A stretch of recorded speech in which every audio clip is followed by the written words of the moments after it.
Je suis fatiguée. C'est souvent ce que je réponds quand on me demande comment ça va. Et pourtant, personne ne comprend. D'un coup, tout le monde me demande pourquoi tu es fatiguée. Et là, tout de suite, blackout. Je ne sais pas quoi répondre. C'est la page blanche. Je ne sais pas pourquoi je suis fatiguée. Parce que oui, il y a tellement de choses qui peuvent impliquer cette fatigue. La fatigue mentale et la fatigue émotionnelle sont tellement similaires parfois qu'il faut un peu de temps pour y voir plus clair. Le but de cette vidéo, c'est d'en parler et effectivement de trouver des moyens d'y remédier ensemble. Bienvenue sur Gentle Me. Ici, on crée ensemble un refuge pour apprendre et réapprendre à s'aimer en toute authenticité. Alors, si l'aventure t'intéresse, n'hésite pas à t'abonner et on commence tout de suite. Le but de cette vidéo est de comprendre ensemble comment la fatigue nous affecte au quotidien, de quelle fatigue il s'agit et surtout comment y remédier. Dans la première partie, il s'agira notamment de parler de la fatigue mentale.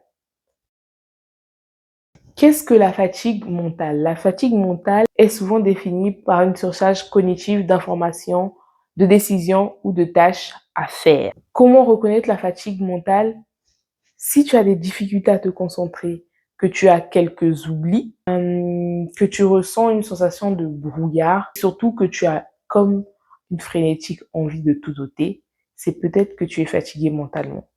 Les causes sont fréquentes et connues de tous, notamment le multitasking dont on a parlé dans la précédente vidéo, que tu peux retrouver en barre de description, les écrans en continu et le manque de pause mentale. Là, c'est ton cerveau qui te dit « Ok, tu as trop travaillé, j'en ai marre, je sature, j'ai besoin d'arrêter. » La fatigue émotionnelle se définirait plutôt comme un épuisement de l'énergie affective liée aux relations, aux émotions souvent refoulées et au stress émotionnel. Si tu ressens une sensation de vide intérieur, si tu es facilement irrité pour tout et rien, tu as envie de t'enfuir d'une situation ou de t'isoler, même que tu pleures sans raison apparente, c'est potentiellement que tu es fatigué émotionnellement. Les causes courantes dont je peux te parler dans cette vidéo sont notamment la charge émotionnelle que tu portes, la charge émotionnelle des autres, donc où tu vas porter ta propre vie, les attentes des autres, la gestion émotionnelle des autres, les problématiques des autres personnes sur toi. Le deuxième point, la deuxième cause, c'est notamment les relations toxiques. Alors, pour faire un petit récapitulatif, la fatigue mentale, ça sera plus dans la tête à cause de problématiques liées à des tâches, des décisions ou des informations. Cela arrive notamment quand on a besoin de clarté. L'une des choses possibles pour y remédier, c'est d'avoir besoin de repos. Du niveau de la fatigue émotionnelle, ça se passera plus au niveau du cœur, avec lié à tout ce qui va être émotion, relation et limites personnelles. Ça se soigne notamment par la reconnexion à soi. Et dans ce moment-là, on n'a souvent pas besoin de clarté, mais de douceur et de temps pour soi. Alors, dans la dernière partie, c'est vraiment de se dire, ok, j'ai pris le temps de découvrir les deux fatigues qui peuvent m'animer, de reconnaître laquelle c'est. Et là, c'est de se dire, qu'est-ce que je fais concrètement pour apaiser ma fatigue? Pour la partie mentale, ce serait, comme je l'ai dit, de privilégier des pauses cognitives ou juste se reposer. L'une des manières de le faire, principalement, c'est de noter dans un carnet toutes les informations qu'on a dans sa tête, les sortir et les stocker à l'extérieur. Ça peut déjà diminuer de beaucoup, de 50% au moins, la fatigue mentale. Poser les idées ailleurs. Peu importe que ce soit des idées de travail, tu utilises ton carnet au travail, que ce soit des informations personnelles, tu ouvres dans tes messages ou dans tes notes de ton téléphone, tu notes Comme ça, au moins, tu sors ça de ta tête. La deuxième manière, c'est de limiter les choix et les décisions de sa journée. J'en reparlerai dans une vidéo. Mais ce que je peux vous dire aujourd'hui, c'est limiter les tâches ou les décisions à prendre dans la journée. C'est-à-dire que dans la journée, on aura comme un réservoir de volonté. Et plus tu prends de décisions, plus ton réservoir de volonté baisse. Donc, le mieux, ce serait d'automatiser certaines décisions. C'est-à-dire, par exemple, juste, on va prendre une décision simple. Le fait de s'habiller. Moi, je sais que ça me prend énormément de charge mentale de savoir qu'est-ce que je vais porter tous les matins. Parce que j'ai pas de télétravail, donc tous les matins, je dois m'habiller. Littéralement pour aller travailler. Et donc, je dois toujours avoir cette décision-là. Donc, pour réduire ça et ne pas avoir la décision à prendre toute la semaine, et va se dire, en fin de semaine, le samedi, le dimanche ou le lundi, choisir déjà 5 tenues que je vais porter durant la semaine. Après, mettre un manteau ou pas de manteau, ça se décide rapidement. Mais ça enlève déjà une bonne part de charge mentale. Ou de se dire, bah, je vais préparer un sac, même si je ne vais pas l'utiliser tout de suite, mais le sac, il est déjà fait et j'ai plus à y penser. Automatiser certaines tâches et certaines décisions pour ne pas avoir à les prendre sur le moment et nous faire dépenser beaucoup d'énergie. Troisième point, c'est de pratiquer le monotâche. Faut arrêter le multitasking. On nous a trop fait croire qu'on était multitâche. Tu n'es pas multitâche. Je ne suis pas multitâche.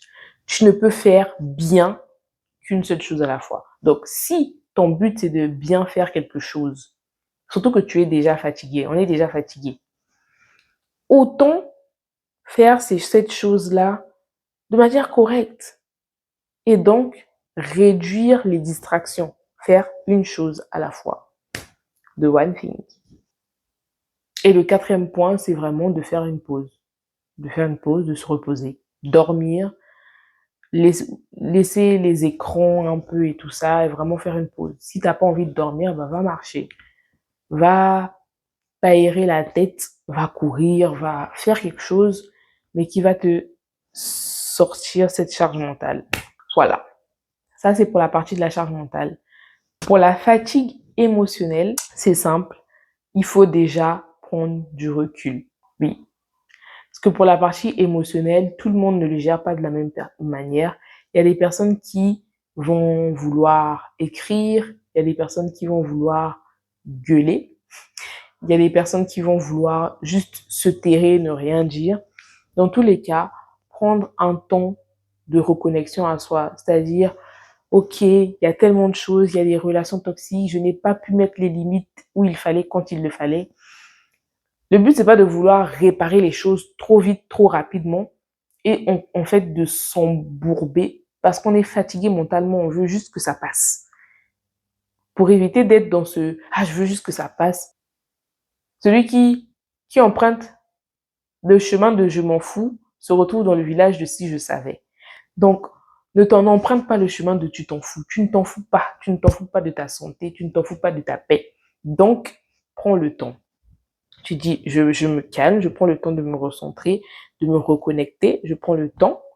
Et une fois que j'ai fait ça, que j'ai pris le temps de me recentrer, de me reconnecter, je peux mettre le doigt sur ce qui ne va vraiment pas, se poser les bonnes questions, faire son introspection, ressortir de la manière qu'il faut. Il y a des personnes qui vont chanter, qui vont juste dormir même pour pour se libérer le cœur.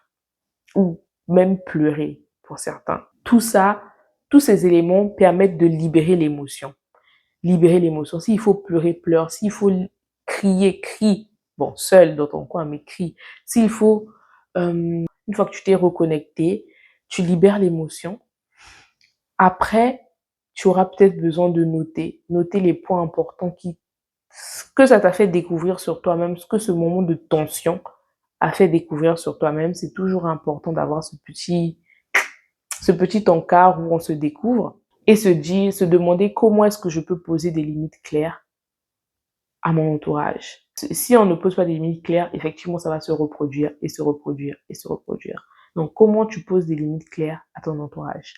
Après, le dernier point, c'est de s'entourer de relations qui vont te nourrir. Prendre le temps de se dire quelles sont les relations qui me nourrissent et les relations qui me drainent et t'entourer des personnes qui te nourrissent, te poussent vers le haut, peu importe le domaine concerné. En conclusion, ces deux fatigues sont réelles et les deux méritent ton attention. Prends toujours le temps d'écouter ce que ton cœur et ton corps ont à te dire. Sinon, comme le dit mon oncle, quand la tête ne veut pas comprendre, c'est le corps qui subit. Et ici, on ne veut pas que ton corps subisse quoi que ce soit comme dégâts. Si tu ressens les deux fatigues en même temps, ça c'est mon conseil, évacue d'abord la fatigue mentale. Parce que la fatigue mentale, c'est quelque chose qui a trait à la logique. C'est beaucoup plus facile à évacuer que la fatigue émotionnelle qui peut prendre beaucoup plus de temps. Donc, au lieu de te focaliser sur ta fatigue émotionnelle qui demande vraiment un réel travail sur soi, la fatigue mentale, c'est qu'est-ce qu'il faut faire? C'est se mettre à l'action. Et si tu peux facilement te mettre à l'action ou juste noter tout ce que tu as à faire pour te libérer la tête, fais-le. Évacue la charge, la fatigue mentale et après on reparlera de la fatigue émotionnelle. Prendre soin de soi, ce n'est pas du luxe. C'est sain et c'est nécessaire. C'était Hélène. Repose-toi et on se retrouve dimanche prochain. N'hésite pas à liker si cette vidéo t'a aidé à comprendre un peu mieux ton état. Partage cette vidéo à quelqu'un qui en a besoin et surtout, dis-moi en commentaire laquelle de ces deux fatigues t'épuise le plus. Est-ce plutôt la fatigue émotionnelle ou la fatigue mentale? J'ai hâte de te lire. Peace. Abonne-toi.